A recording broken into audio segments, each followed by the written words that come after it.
The flight attendant's face twisted with frustration as she blocked the aisle, her polished shoes planted firmly on the soft blue carpet of the first-class section. Two little twin girls, no older than 6, stood before her, their small hands clutching matching teddy bears. They looked up at her with big, innocent eyes that glistened with tears as they tried to understand why they weren't allowed to take the seats they had been assigned. "I'm sorry, but first class isn't for children without proper supervision," the flight attendant said, her voice firm, almost dismissive. She crossed her arms, shaking her head as if the little girls were being unreasonable. "But our daddy said these are our seats," one of the twins said softly, her voice trembling. The other twin nodded quickly. "He said to sit here and wait for him." Passengers in the first-class cabin had begun watching the scene unfold, some shifting uncomfortably in their seats. A businessman in a gray suit sighed and looked at his watch, while an elderly woman whispered something to her husband. The tension in the air was thick. The flight attendant gave a tight-lipped smile. "That's not how it works. First class is for people who can afford it. You need to go back to your original seats in economy." One of the girls' lips quivered. "But these are our seats," she whispered again. The flight attendant exhaled sharply, already moving to shoo them away. Then, suddenly, the atmosphere changed. A deep, authoritative voice cut through the tension like a knife. "Excuse me," the voice said. Heads turned. Footsteps echoed down the aisle. The father had arrived. That morning, before the flight, the twin girls, Lily and Emma, had been bouncing with excitement. Their father, Jonathan Carter, had surprised them with a special trip to New York. He had promised them an adventure, a weekend they would never forget. Jonathan was a man of strength and kindness. A single father, he had worked hard to build his life from nothing. His daughters were his world, and he wanted to give them everything he never had as a child. So when he booked their tickets, he had made sure they had the best seats, first class, where they would be comfortable and safe. "Daddy, do we really get to sit at the front of the plane?" Emma had asked, her brown eyes wide with excitement. Jonathan had smiled, kneeling in front of her and Lily. "Yes, princess. Right at the front. You'll love it." At the airport, he had checked in smoothly and handed the girls their tickets before stepping aside to take an important call. "Go ahead and find your seats, okay?" he had told them gently. "I'll be right behind you." The girls had nodded eagerly, gripping their teddy bears as they walked down the jet bridge, their tiny feet making soft tapping sounds on the floor. But now, instead of sitting comfortably, they were being denied the seats they had been assigned. Instead of being greeted with kindness, they were being turned away as if they didn't belong. The moment Jonathan reached the scene, his sharp eyes took in the situation in an instant. The flight attendant's rigid posture, the way his daughters clutched each other's hands, the uncertainty on their faces. His heart clenched. "What's going on here?" he asked, his voice even but firm. The flight attendant straightened, trying to maintain her authority. "Sir, these little girls were attempting to sit in first class without proper supervision. I was just directing them back to economy." Jonathan's jaw tightened. He looked down at his daughters. "Lily, Emma, did you show her your tickets?" Both girls nodded quickly. "We did, Daddy," Lily said. "But she said we can't sit here." Jonathan's gaze snapped back to the flight attendant. "They have first-class tickets," he said, pulling his phone from his pocket. "I paid for them. So what exactly is the problem?" The flight attendant hesitated, her confidence wavering. "It's just, children usually don't fly first class alone. We have policies about that." Jonathan's voice dropped lower, calmer, but somehow even more powerful. "So you assumed they didn't belong here?" The flight attendant's mouth opened, then closed. She had no good answer. The passengers were now fully invested in the drama. The businessman in the gray suit raised an eyebrow, and the elderly woman beside him whispered, "How shameful." Then, before the flight attendant could reply, a deep voice boomed from behind them. "Is there a problem here?" Everyone turned. A man in a pilot's uniform stood in the aisle, his expression serious. "The captain." The flight attendant stiffened. "No, sir. Just a misunderstanding." The captain's sharp eyes moved from Jonathan to the little girls and back to the flight attendant. "A misunderstanding?" Jonathan held up his phone, the tickets displayed clearly on the screen. My daughters have every right to these seats, and I want to know why they were treated like they don't belong here." The captain's gaze turned icy as he looked at the flight attendant. "Is that true?" The woman hesitated for a second too long. Then, before anyone could say another word, a sudden announcement crackled over the speakers. "Attention all passengers, due to a technical issue, we will be delaying takeoff. Please remain seated." A murmur ran through the cabin. But for Jonathan, Lily, and Emma, the delay wasn't the problem. The real issue had just begun. Jonathan's eyes never left the flight attendant as the announcement echoed through the cabin. The passengers around them shifted in their seats, whispering among themselves. Some were clearly uncomfortable, while others looked outright annoyed. But Jonathan didn't care about any of them. His focus was on his daughters and the injustice that had just happened. The captain, sensing the tension, cleared his throat. "Let's step aside and talk," he said, motioning for Jonathan and the flight attendant to follow him. Jonathan turned to his daughters, crouching to their level. "Stay here, okay? I won't be gone long." Lily and Emma nodded, though their small hands clung to his sleeve for a moment before letting go. As Jonathan followed the captain and the flight attendant to a small space near the galley, he felt his patience thinning. The flight attendant, who had been so firm with his daughters a moment ago, now looked nervous. The captain folded his arms. "Now, would someone like to explain why two first-class passengers were nearly forced to leave their seats?" The flight attendant shifted uncomfortably. "I just thought that they didn't belong." Jonathan interrupted, his voice low and controlled. "That's what this is about, isn't it?" The flight attendant stiffened. "Sir, I was only trying to enforce policy." Jonathan held up his phone, displaying the confirmed first-class tickets once again. "And what policy says my daughters can't sit in first class?" The captain's jaw tightened. "There isn't one." He turned to the flight attendant, his gaze sharp. "Is there?" The woman swallowed hard. No, but, Jonathan said. "You assumed something about my daughters, and because of that assumption, you embarrassed them and made them feel like they weren't welcome." The flight attendant opened her mouth to argue, but the captain held up a hand. "Enough." His voice was firm, leaving no room for debate. "This isn't how we treat paying passengers, especially children." Jonathan exhaled sharply, reining in his anger. "I want an apology, not just to me, to my daughters. They deserve that." The flight attendant's face turned red, but she nodded stiffly. "Understood." Jonathan turned on his heel and walked back toward his daughters, the flight attendant trailing behind him. The first-class passengers watched silently as she knelt down in front of Lily and Emma. "I'm sorry," she said, her voice softer now. "I was wrong to question your seats. You both belong here, and I hope you have a wonderful flight." Lily and Emma exchanged glances before nodding. "It's okay," Lily whispered. Jonathan sat down beside his daughters and gave each of them a reassuring squeeze.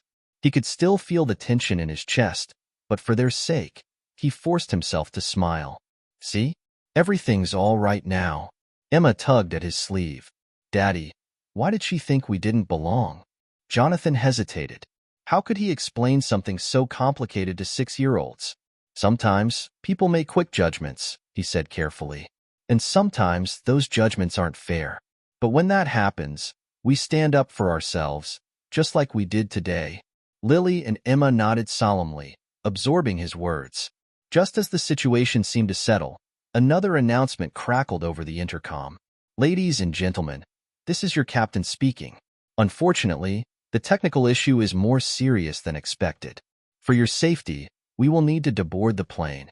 A collective groan filled the cabin. The businessman in the gray suit pinched the bridge of his nose, while the elderly woman sighed heavily. Flight attendants began moving through the aisles, directing passengers to gather their belongings. Jonathan sighed, rubbing his temples. It had already been a long day, and now this? "Daddy, what happens now?" Emma asked. "We wait and see," he said, standing up and grabbing their small backpacks. "Come on, girls. Let's get off the plane." As they stepped into the bustling terminal, the real challenge was just beginning. Jonathan didn't know it yet, but this flight delay was about to change everything. The airport terminal was a chaotic sea of frustrated passengers, flight attendants trying to maintain order, and children growing restless. Announcements echoed overhead, calling out delays, gate changes, and reminders to remain patient. But patience was running thin.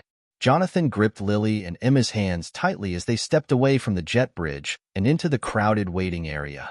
The girls looked up at him, their matching brown eyes filled with uncertainty. "Are we going home now?" Lily asked. Jonathan knelt to their level and shook his head. "No, sweetheart. We just have to wait until they fix the plane or find us a new one." Emma pouted.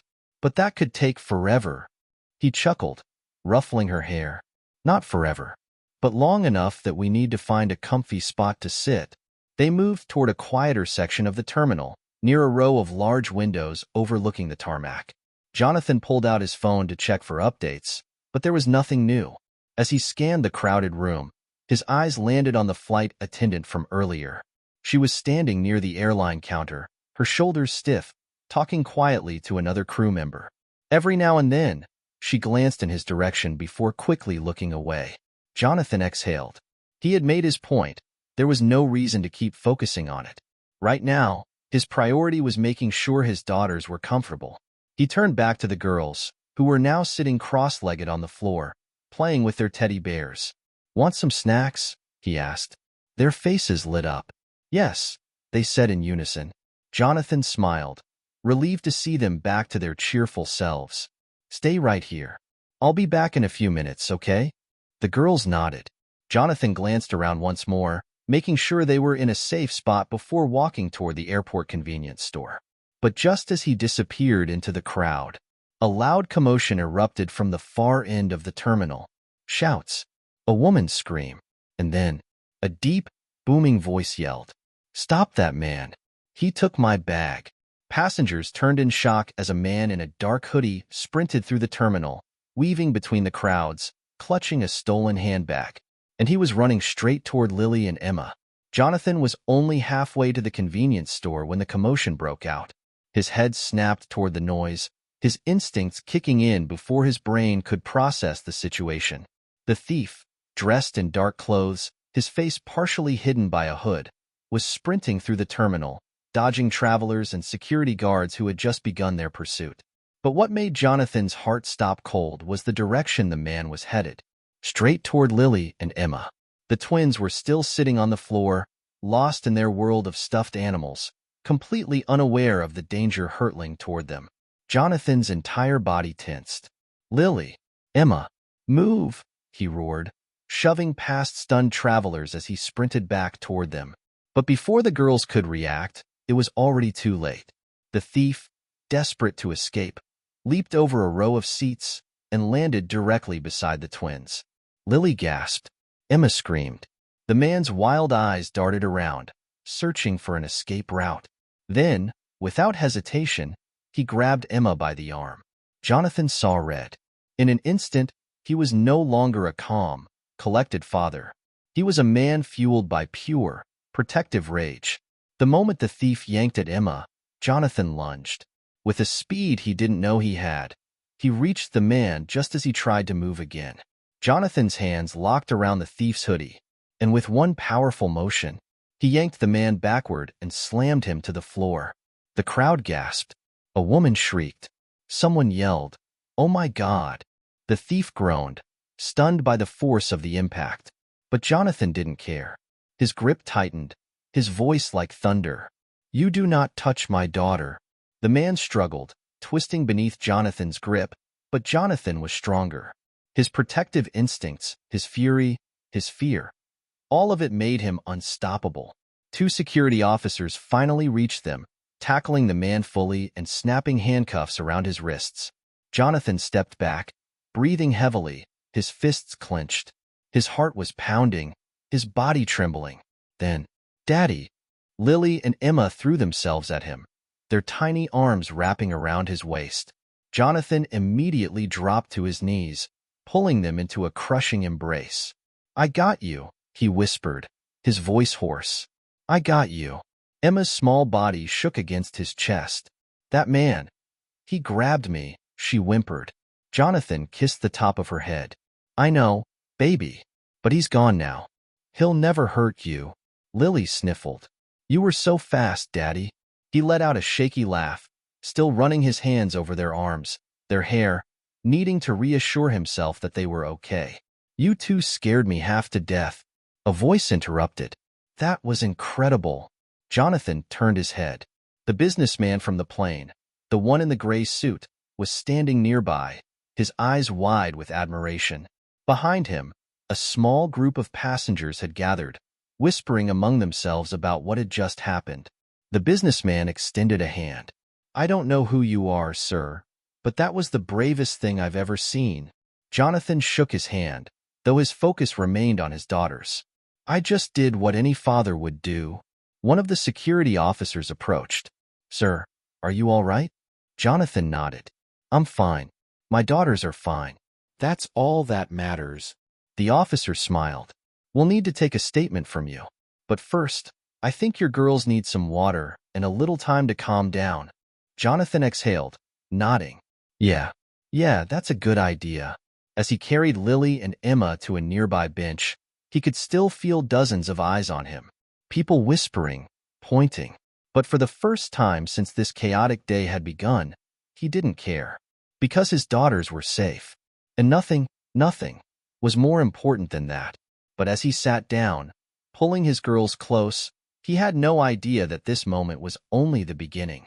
The events of today weren't over. In fact, the real surprises were just about to begin. Jonathan sat on the airport bench with Lily and Emma curled up beside him, their small hands gripping his sleeves as if he might disappear at any moment. His heart was still pounding. The image of the thief grabbing Emma burned into his mind. He forced himself to stay calm, for their sake. Security had taken the man away, and airport staff were bustling around, speaking in hushed tones. A few passengers still stared, whispering to one another about the hero dad who had tackled the thief. But Jonathan wasn't thinking about any of that. He was thinking about how close he had come to losing his daughter. Emma sniffled, rubbing her eyes. I don't like the airport anymore. Jonathan kissed her forehead.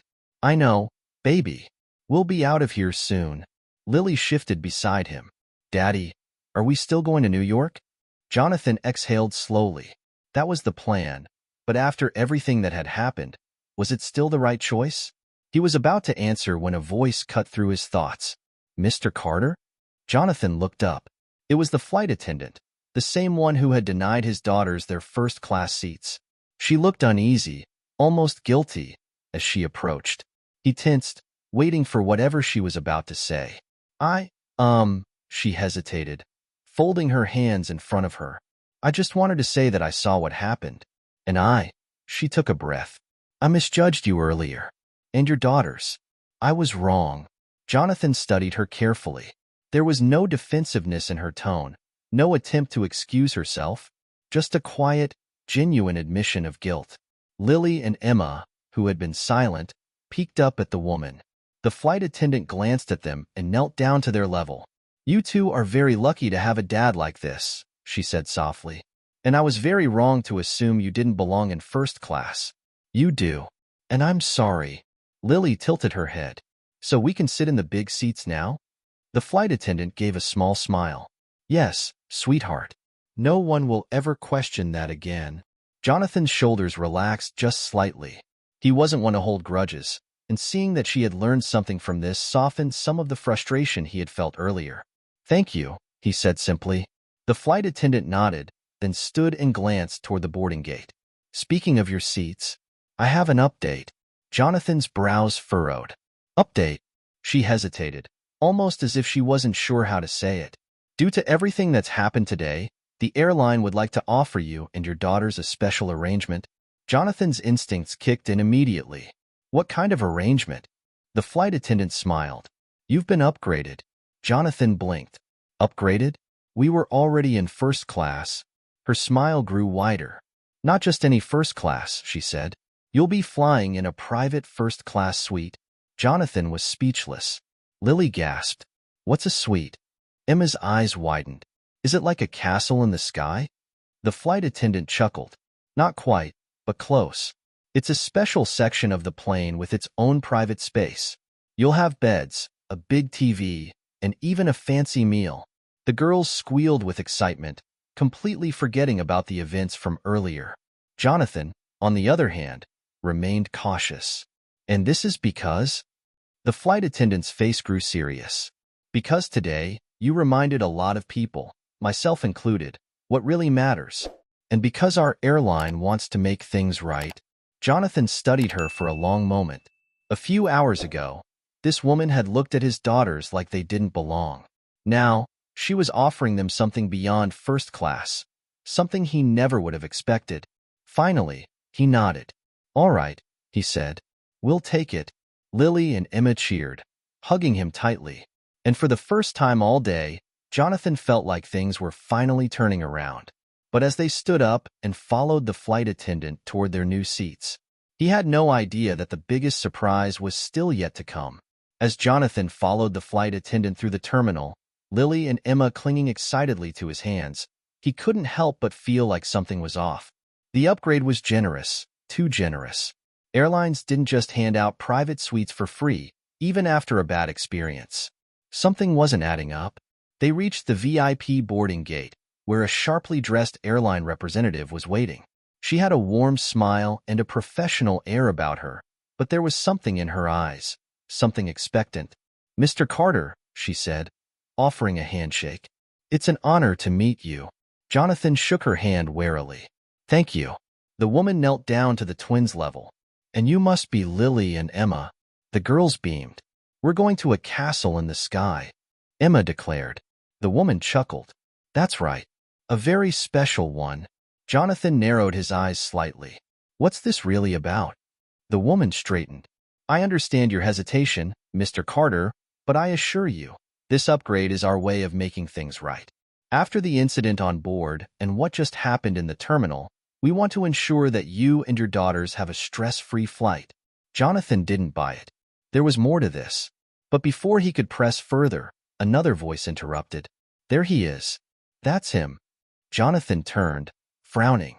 A man in a business suit, holding a tablet, was approaching quickly, flanked by two others. "Mr. Carter," the man said breathlessly, stopping in front of him. "I'm sorry for the surprise approach, but I had to find you before you boarded. My name is Thomas Grant.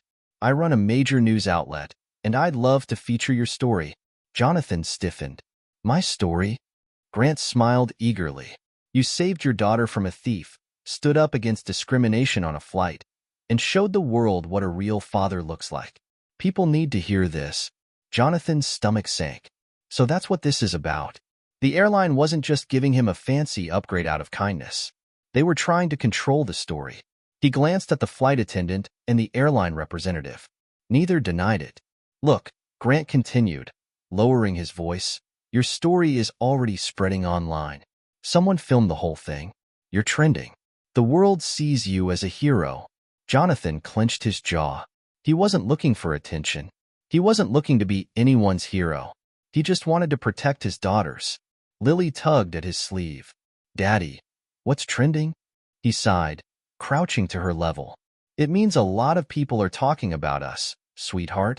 Emma gasped. "Like on TV?" Grant nodded enthusiastically. "Exactly.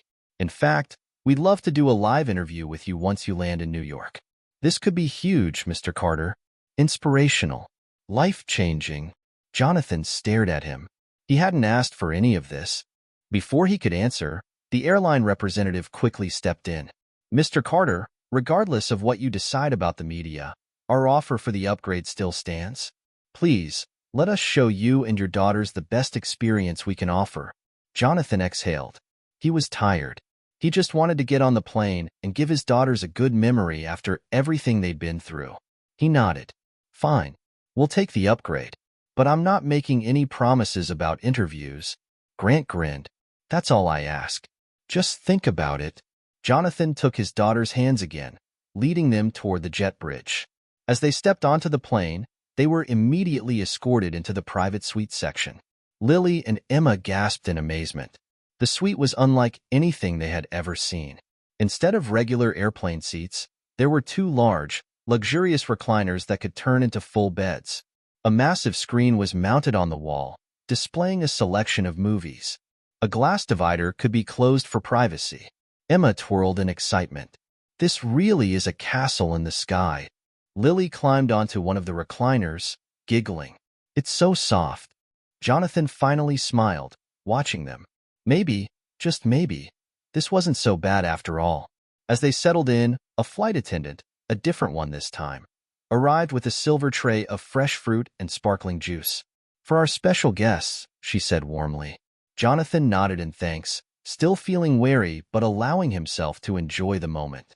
The plane began to board. Outside the suite, the rest of the first-class passengers were settling in. The businessman in the gray suit from earlier caught Jonathan's eye and gave him a small nod of respect. Things were finally calming down. And then, just as Jonathan took a deep breath, preparing to relax, his phone buzzed. A new notification. His heart stopped. The words on the screen made his blood run cold. Unknown number. You think you're a hero, but you don't know the truth. Not even close. Jonathan's grip on the phone tightened. Who had sent this? What truth were they talking about? And more importantly, was his family still in danger? Jonathan stared at his phone screen, his mind racing. The words were simple, but they sent a chill down his spine. You think you're a hero, but you don't know the truth. Not even close. His instinct screamed at him. This wasn't just some internet troll trying to get a reaction. It was something more. Something real. Daddy? Emma's small voice pulled him back to reality. He quickly shut off his phone screen, forcing a smile as he turned to his daughters. They were still mesmerized by the luxury of the suite, completely unaware of his growing unease. Yes, sweetheart, he asked, keeping his voice calm. She held up a fancy silver spoon from the tray. Can I take this home? Jonathan chuckled despite himself. We'll see. But inside, his thoughts were spiraling. Who had sent that message? And what truth were they talking about? Just then, a soft chime echoed through the cabin. Ladies and gentlemen, we are now preparing for takeoff. Please fasten your seatbelts and enjoy your flight. Jonathan took a deep breath. Focus. He couldn't let paranoia take over. Not here. Not now. He helped Lily and Emma buckle their seatbelts, then secured his own. As the plane taxied down the runway, he gripped the armrests slightly tighter than usual. The engines roared. The plane lifted off the ground. New York was getting closer. An hour into the flight, Lily and Emma had settled in. They had their own personal TV screens, where they were watching cartoons while sipping juice from fancy glasses. For the first time all day, they seemed truly happy. Jonathan, however, couldn't relax. The message haunted him. Unknown number. Whoever sent it hadn't followed up. No threats. No demands. Just that cryptic sentence. He couldn't ignore it. With a quick glance at the girls, who were completely engrossed in their movie, he unlocked his phone and replied. Jonathan, who is this? Seconds passed. Then minutes. No response. He exhaled sharply, rubbing his forehead. Maybe he was overthinking it. Maybe someone was just trying to mess with him because of the viral video. But something about it felt off. Then, a new message appeared. Jonathan's breath caught. Unknown number. It's not over. It was never about the thief. Check the news. Jonathan frowned. Not about the thief? His fingers moved quickly as he opened a news app. And then, his stomach dropped. There, on the front page of a major news site, was a headline that sent ice through his veins. Father heroically saves daughter at airport.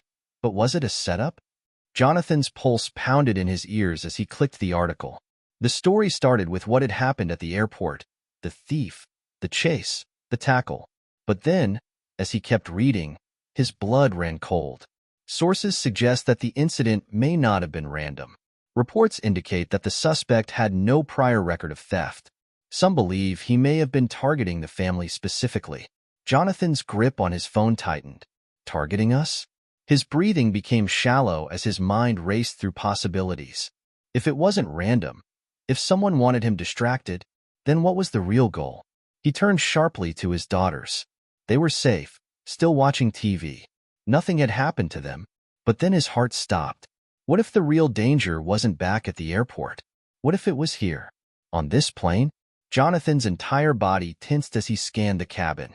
Passengers, flight attendants, businessmen, an elderly couple, a mother with a baby.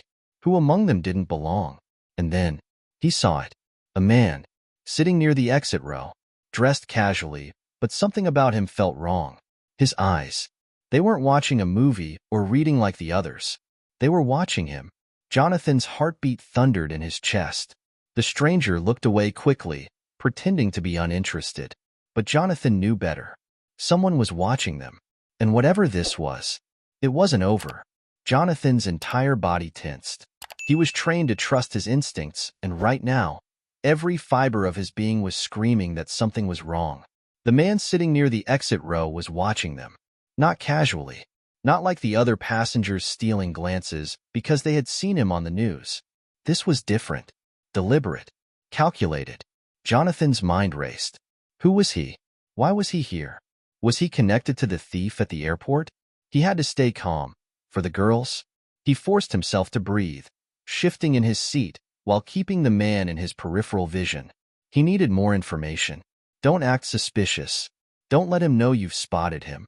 But just as Jonathan was formulating a plan, the man moved. He stood up, stretching as if he were just adjusting himself. But instead of heading toward the restroom or walking around like most passengers did on long flights, he began walking straight toward them. Jonathan's muscles coiled. His heart pounded. This was it. But before the man reached them, a flight attendant suddenly stepped into the aisle, unintentionally cutting off his path. "Sir," she said to him with a polite but firm voice, "we're about to begin our meal service. Please return to your seat for now." Jonathan held his breath, watching for the man's reaction. For the briefest second, he saw it. Annoyance. Whoever he was, this interruption wasn't part of his plan. But then, just as quickly as it appeared, the annoyance vanished. The man smiled casually. "Of course," he said, nodding. "I was just stretching my legs." And with that, he turned and walked back to his seat. Jonathan let out a slow breath. Too smooth. Too controlled. Whoever he wasn't just some nosy passenger. He was waiting for something. Or worse, he was waiting for the right moment. Jonathan's mind spun through possibilities. What was his move? Did he plan on trying something during the flight? After they landed? One thing was clear. This was no coincidence. And Jonathan wasn't going to wait to find out what happened next. 15 minutes passed. The flight attendants came around, serving dinner. Lily and Emma were happily munching on their food, completely unaware of the tension boiling inside their father. Jonathan used the time to study the man more carefully.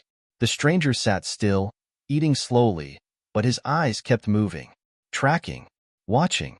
And it wasn't just Jonathan he was watching. Every now and then, his gaze flicked to the girls. Jonathan's stomach turned. That confirmed it. Whoever he wasn't here for Jonathan. He was here for Lily and Emma. Jonathan took a slow breath. He needed to take control of the situation. He couldn't wait for this guy to make the first move. But he also couldn't confront him in the middle of the plane. Not yet. That's when an idea struck him. Go to the flight crew. They had security protocols. If he could explain the situation without causing panic, they could keep an eye on the guy. Maybe even have air marshals on standby when they landed. Jonathan turned to his daughters. "Girls, stay here. Okay? I need to talk to someone, but I'll be right back." Lily blinked up at him. "Where are you going?" "Just to talk to the nice lady who gave us the fancy seats," he said with a small smile. "Stay in the suite. Don't talk to anyone else. I'll be back in 2 minutes." Emma giggled. "Okay, Daddy." Jonathan gave them a reassuring nod before standing up. The moment he stepped out of the suite, he glanced toward the exit row. The man was still sitting there. But this time, he wasn't watching the girls. He was watching Jonathan. And then, the man smirked. Jonathan felt a cold chill run down his spine. This was a game, and the man wanted him to know it. Jonathan clenched his fists and turned away. He didn't have time to waste. He needed to alert the crew now. He made his way toward the flight attendant station at the front of first class. A middle-aged woman with short blonde hair was refilling a tray of drinks. She looked up as he approached. "Mr. Carter," she greeted with a smile. "Is everything all right?" Jonathan lowered his voice. "I need to speak with someone privately. Right now." The smile faltered. "Of course. What's going on?" Jonathan glanced around, ensuring no one was listening. "There's a man on this flight," he said carefully. "Exit row, aisle seat. He's watching my daughters. I don't know who he is, but I think he's connected to what happened at the airport." The flight attendant's face went pale. She immediately grabbed a small device from her belt, a discreet communication radio. "I need a security check on an exit row passenger," she murmured into it. A crackled response came through. Jonathan's heart pounded as she turned back to him.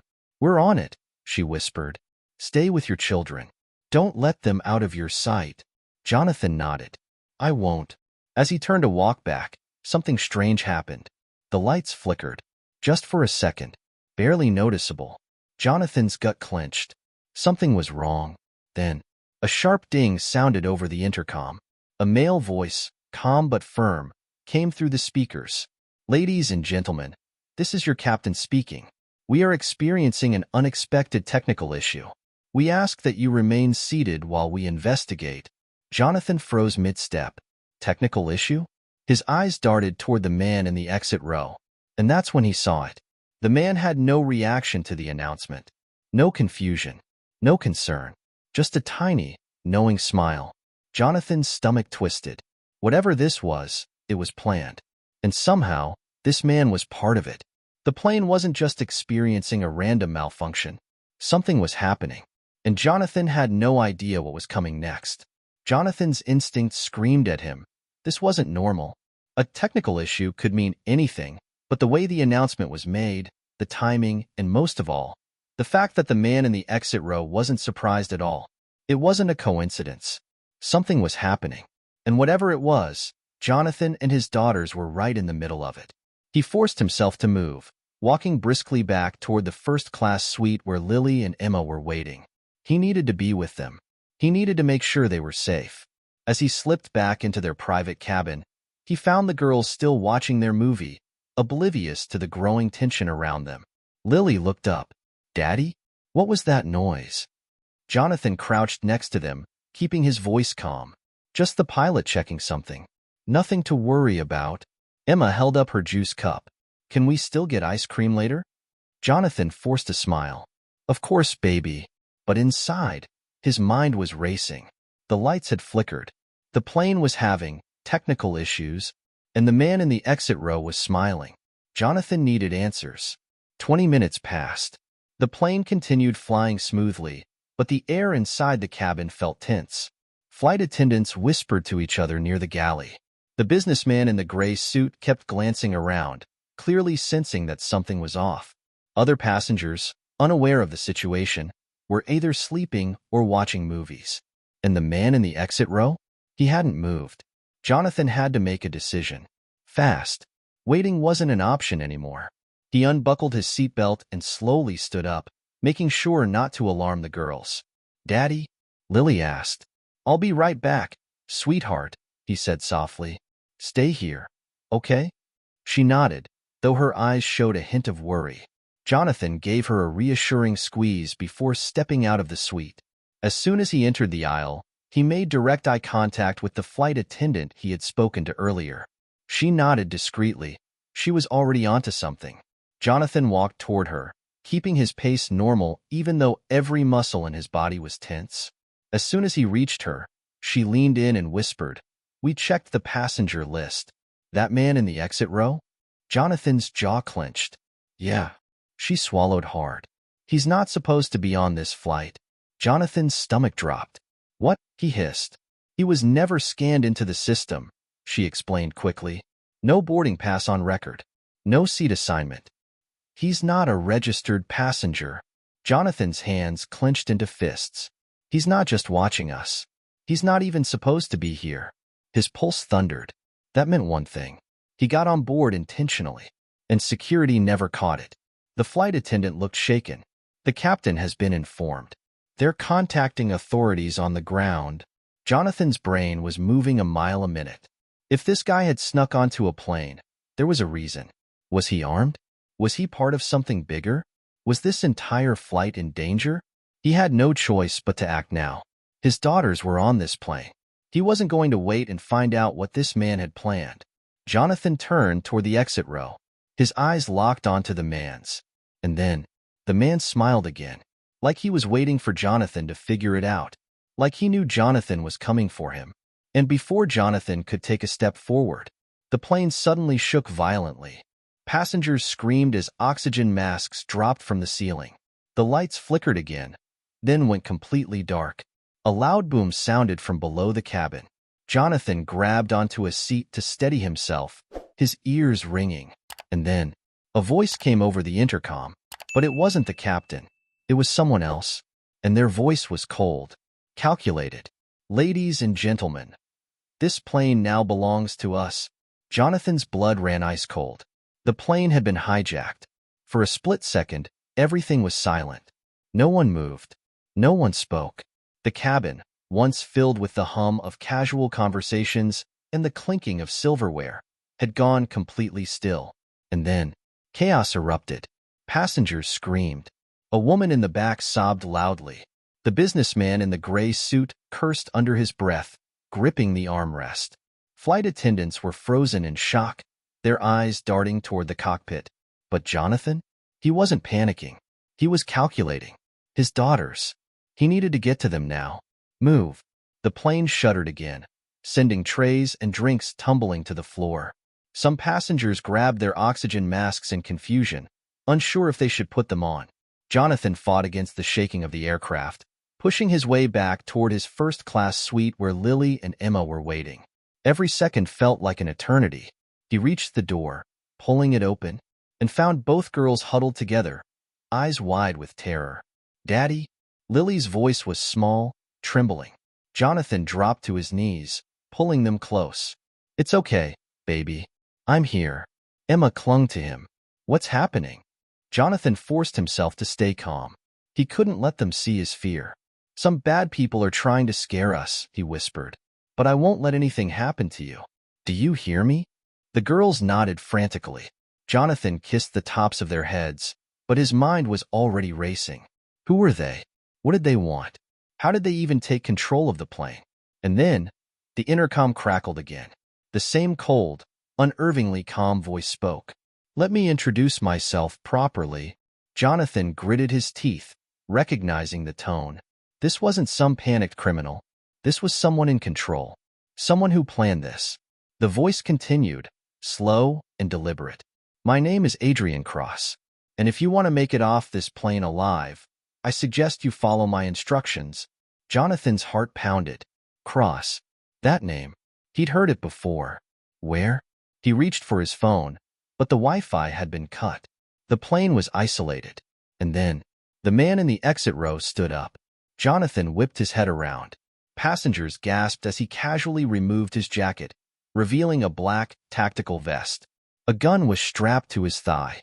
Jonathan's stomach dropped. This wasn't just one guy. This was a coordinated attack. The hijackers were already on board.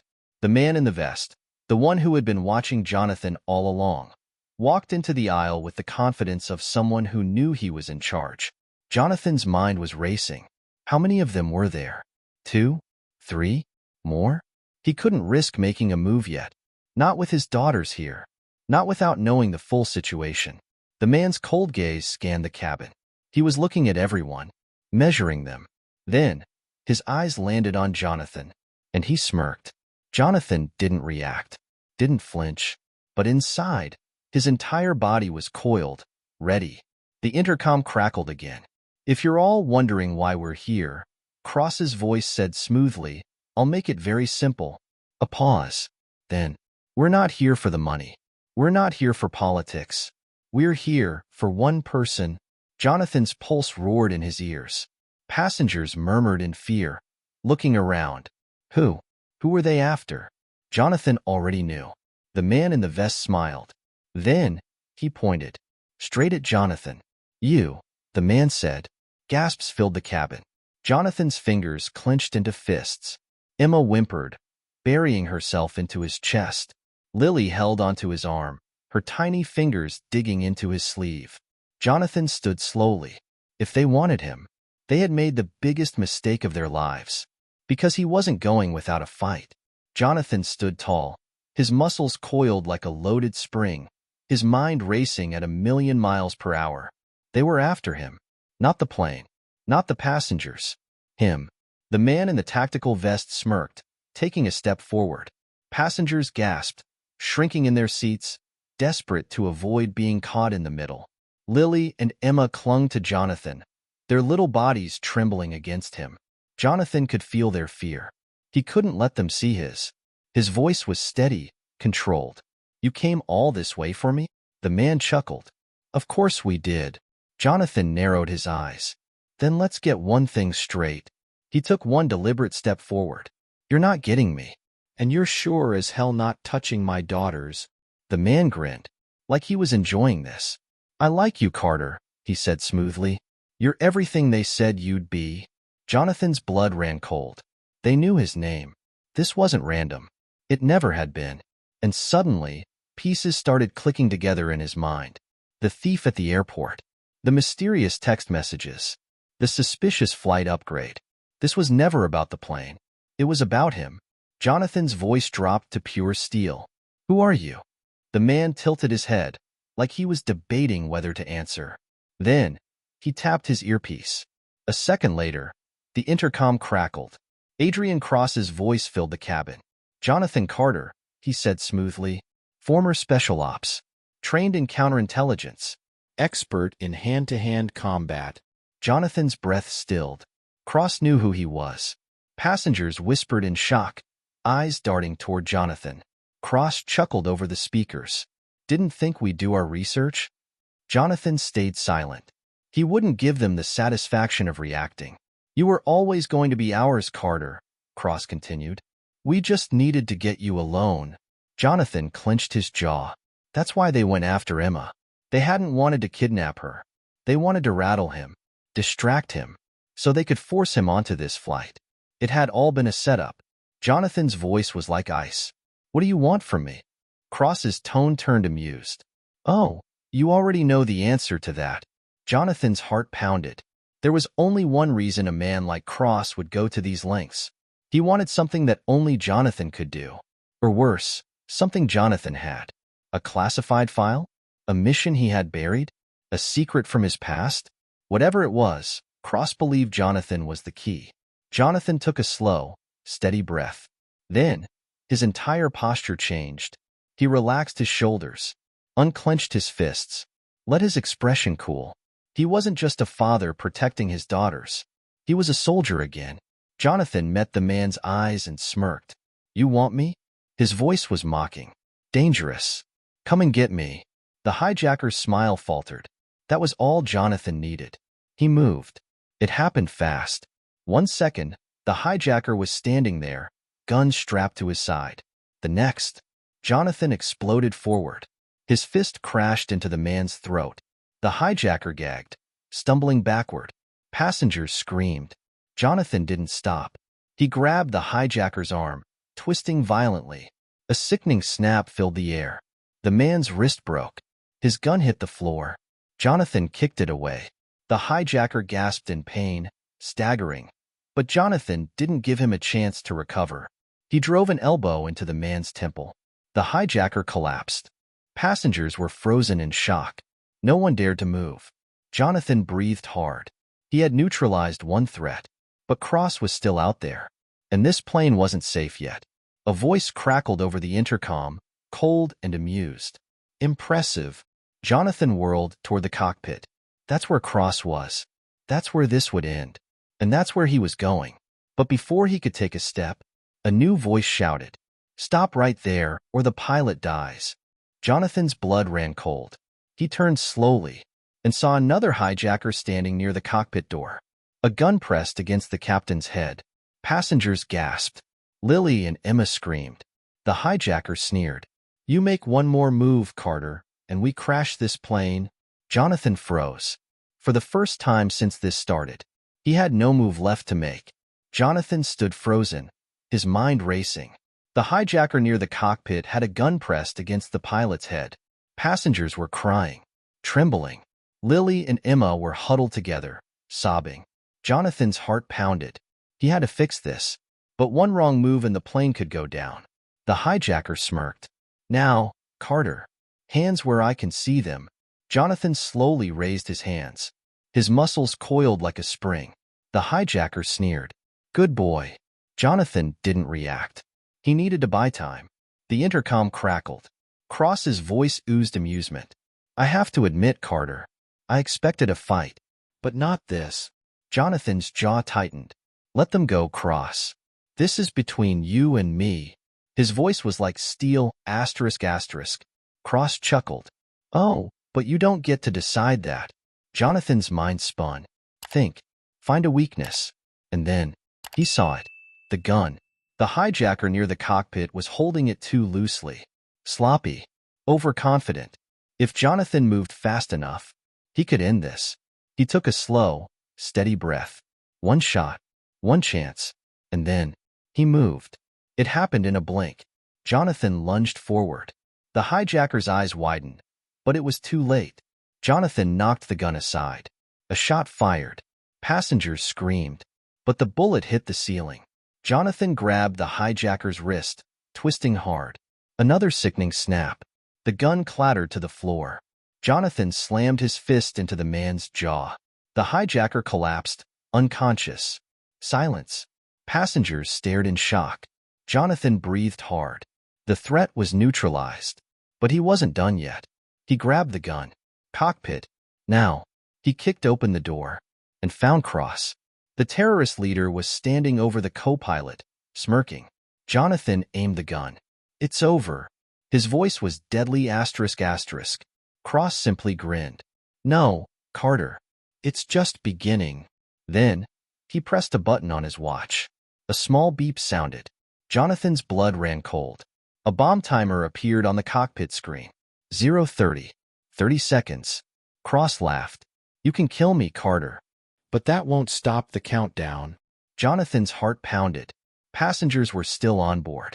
His daughters were still on board. He couldn't fail. Think. Think. Think. 0:20. Jonathan scanned the cockpit. Then, he saw it. The bomb wasn't physically on the plane. It was remotely triggered. Wireless. That meant, if he jammed the signal, he could stop the detonation. Jonathan grabbed the radio, twisting the frequency dial frantically. Scramble the signal. Block the detonation. 0:10. Cross's smile faded. What are you doing? Jonathan didn't answer. His fingers flew across the controls. Come on. 0:05.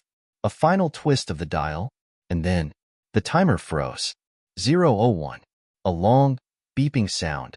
Then, silence. Jonathan exhaled. The bomb was disarmed. The plane was safe. Cross snarled in rage. Jonathan aimed the gun. Game over. Then, he knocked Cross out cold. The plane landed safely in New York. FBI agents swarmed the runway.